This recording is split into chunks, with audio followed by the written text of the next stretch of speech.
Gentlemen, they've raised some issues, two basic issues, concerns regarding security as we head to the polls in a few hours.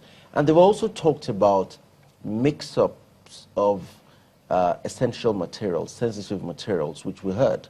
I think someone mentioned Kwara State and a few others. They seem to be isolated, but are they strong enough for us to be concerned for the elections tomorrow or today? Today. Later today. I think that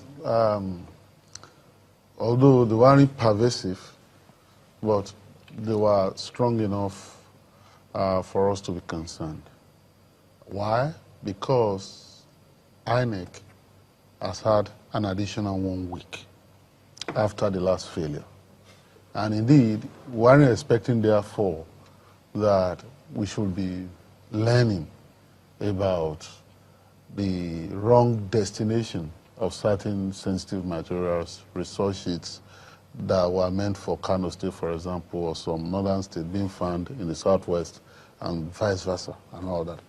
That undermined the confidence that INEC had tried to build all week long, up to this, the eve of this election yesterday when we learned about that. And that was problematic.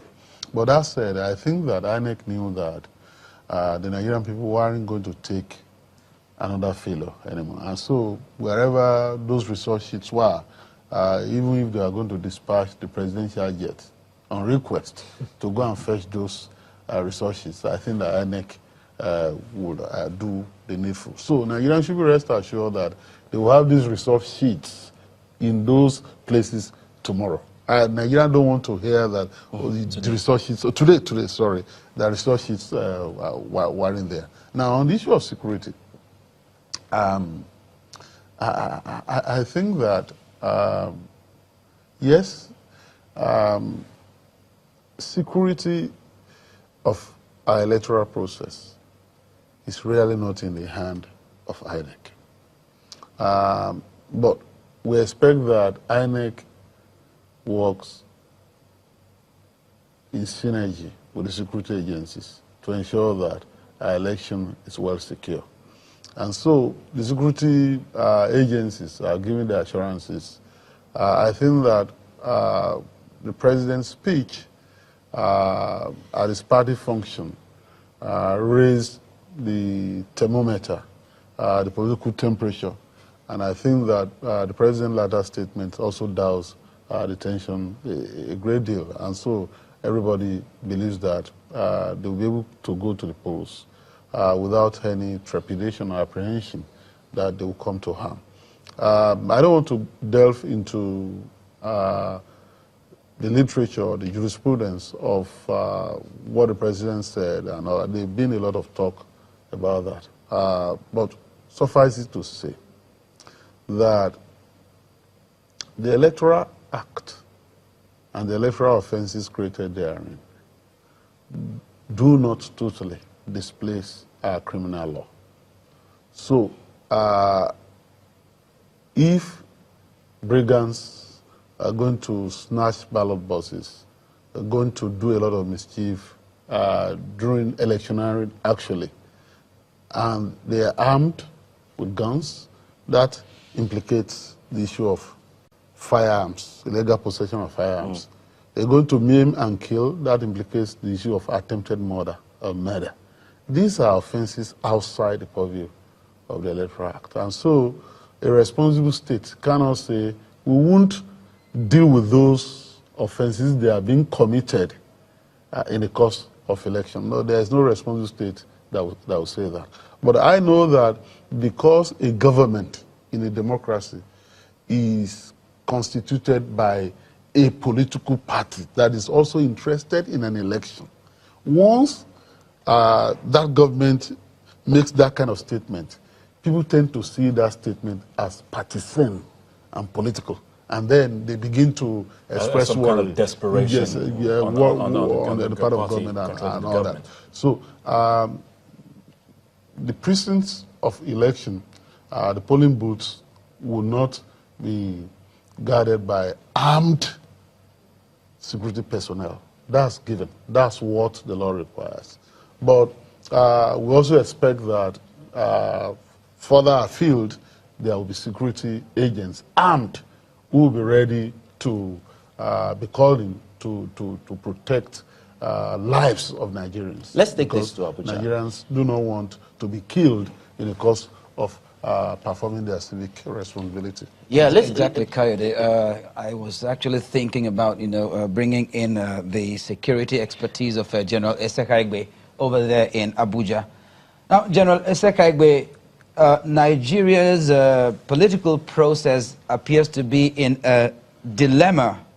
The issue of thuggery and brigandage on the one hand, and of course the issue of providing security for the elections on the other hand.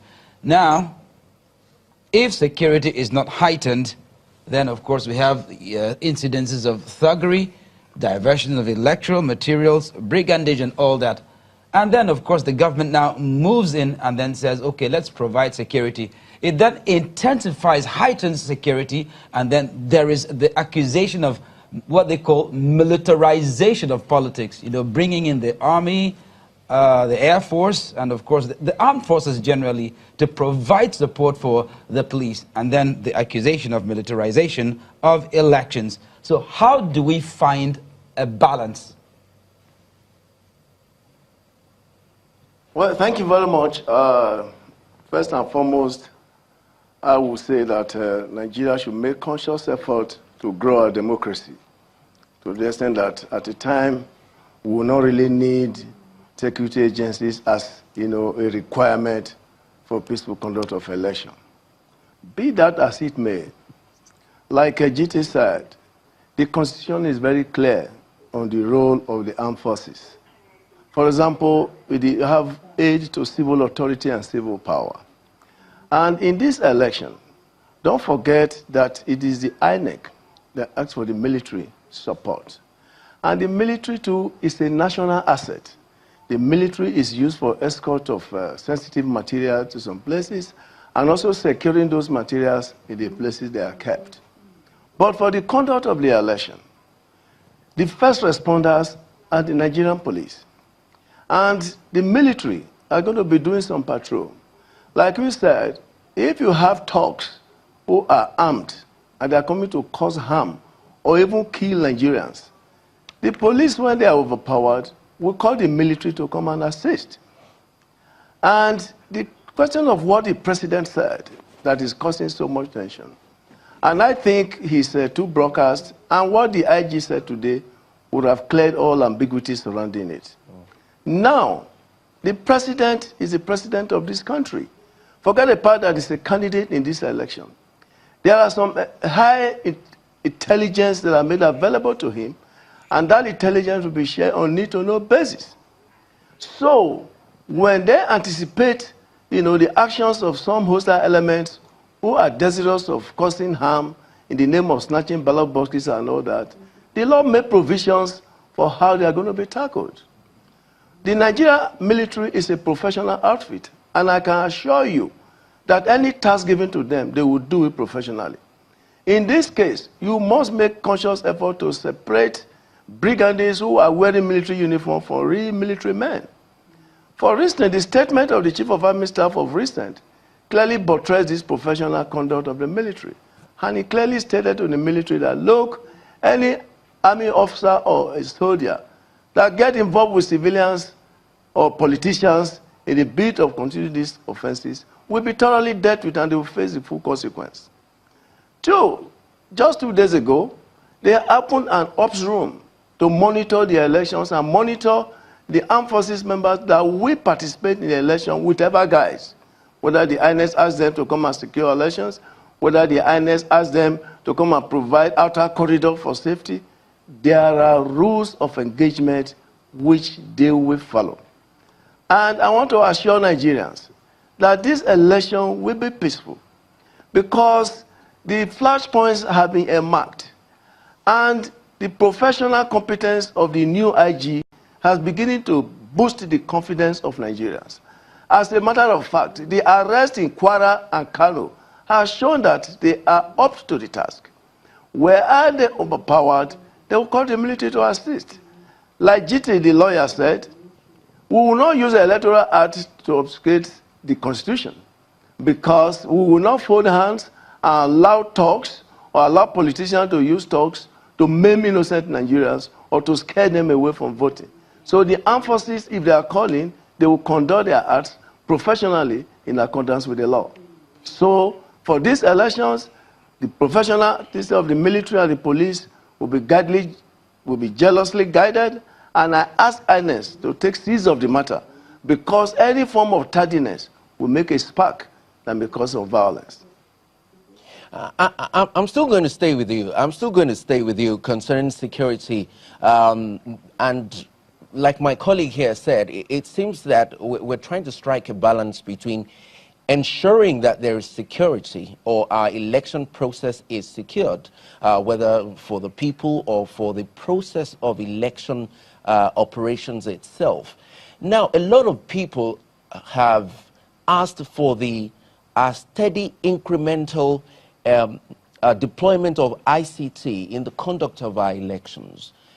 Do you think that the faster or the more we engage ICT in the conduct of our elections, such that we have less people traveling to vote, we also have less people moving around, and people can actually vote from the comfort of their bedrooms or from their laptops or from a safe place, puts less pressure on security and removes any form of ambiguities in terms of the involvement of the security forces in our electioneering? Evidences abound where ICT-driven elections have shown a lot of limitations. In some advanced countries, they tried it and they have to jettison it because of the obvious limitations. But be that as it may, any device that will help to bolster or give in general the growth of democracy in this country can be tried. But over-reliance on ICT also have its own limitations. For example, you need light to charge your phones.